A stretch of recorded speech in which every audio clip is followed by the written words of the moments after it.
SC Wolverines, how's everybody doing? I hope your day is going well. So, got a lot of storms hitting the south, in Tennessee, Mississippi. Now it's making its way to my area along the mid-Atlantic. A lot of wind, a lot of rain, gray skies above. So I thought it'd be a good time to shoot a video how to make a fire in less than ideal conditions. Anybody that has spent time in the woods, whether you're on a hiking trip, a camping trip, or just enjoying the day in the woods, need to have in your repertoire the ability to make fire. I never underestimate how hard it is sometimes to make a fire. It's just not easy, and you may find yourself in conditions that are not favorable to you, whether it rained all day, it's windy outside. Your ability to make a fire can really save your life. So it's been raining here all day, ground soaking wet, and if you find yourself in the woods, what you want to do is build your fire up. Start off with small, medium, and then to large pieces of wood. You have to make your fire and build it up from small, medium, and large. And you want to try to avoid making a fire from what you find on the ground. But you can definitely gather the wood that you find on the floor. Just gather some of it up, put it to the side, because we're going to use that later once the fire starts get going a little bit. If you can, you want to start with the dead standing trees, or if you can find branches, preferably branches like this that can snap. Snap, that means it's dry. You can tell by the snap that snap on the outside of those twigs and branches, it might be wet because it just rained, but it's going to be drier than the wood that you found on the ground. You want to get as much as that fuel to start off as possible. Now, one of the biggest things I like to keep in my backpack is a candle. This right here, this just something as small as a candle, just something like this can save your life. One of your biggest opponents that you're going to be facing when you're out there is the risk of hyperthermia. One of the biggest things is your ability to start a fire. It gives you the ability to boil water for drinking, for food. If your clothes are soaking wet, it gives you the ability to dry them, and it gives you the ability to keep warm so your body temperature doesn't drop. Most of the people that get found in the backwoods, unfortunately, came to their demise. It wasn't because they starved or died of dehydration. It's the elements that got to them. I want to demonstrate to you how to start a fire in less favorable conditions. All right, folks, so we gathered up our smaller trees. Just put 2 branches down just to keep the candle upright. I'm gonna light that up.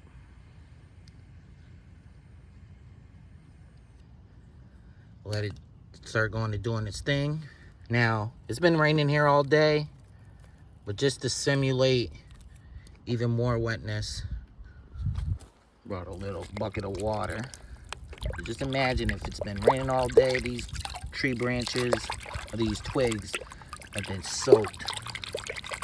It's starting to rain right now as well. So we're gonna have a little bit of everything around us. And you're gonna just start putting these twigs, not directly on the flame, but just around it. Start drying it out a little bit.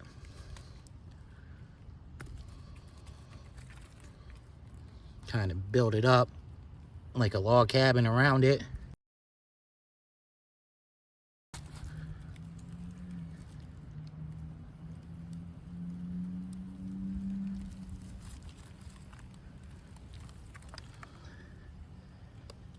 And that candle will assist you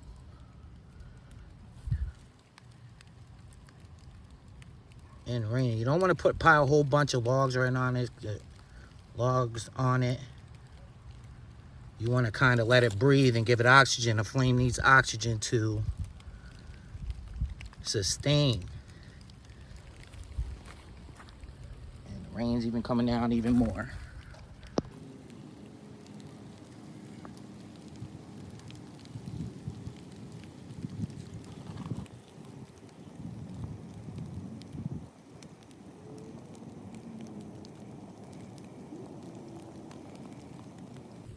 You can see it drying out that you just dunked a whole bunch of twigs in the water. Plus it's raining out here. It's not raining hard, but you can see those twigs. When you start out with the smaller pieces, it's starting to catch on just that fast. It's been not even 3 minutes. Start off with the smallest pieces as possible, like I showed you earlier.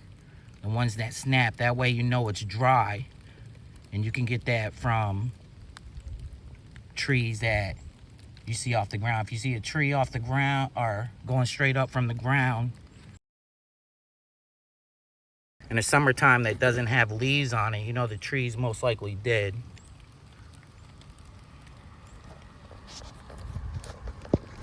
And those are the branches you're looking for. First thing you want to do is start off with the small twigs and work your way up. Just don't put a big log on it like these logs and boom. And you think it's just gonna start fire. Kind of work your way up.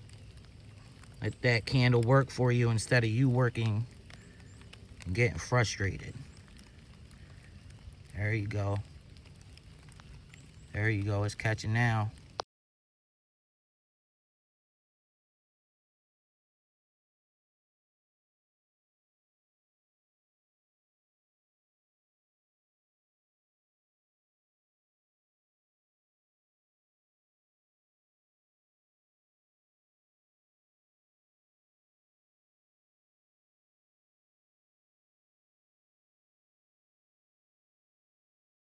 Still raining out. But there you go, guys. Hope you enjoyed the demonstration. There's some more wet stuff that we put down. Just put that there. Keep continuing it to build it. Around it, let that flame dry it out.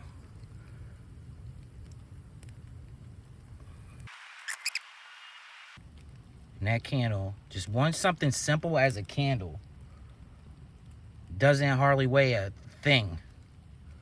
Could keep you alive out here if you're trying to survive in the elements.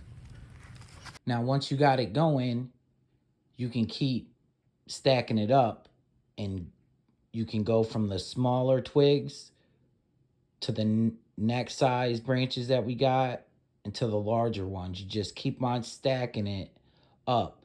And all that other wood that you gathered that was on the ground that we didn't start the fire with, just stack it around your fire and start letting that dry out.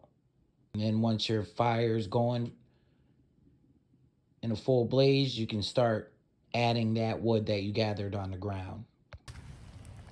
Like I said, you can see everything around us is wet. Plus we simulated even more water. It's not coming down pouring rain right now, but it is raining just a little bit. Not bad, but there you go, guys. Hope you enjoyed this demonstration of how to start a fire in wet conditions. Once that starts getting going, you keep on here all the little ones we had. Just want to kind of continue building it up around it, but you get it this far, you're good. You're good to go now. Very important to have a fire. Fire is life. All right, I hope you guys enjoyed the video. My name is Isaac for SE Wolverines, and I appreciate y'all, and God bless. SE Wolverines!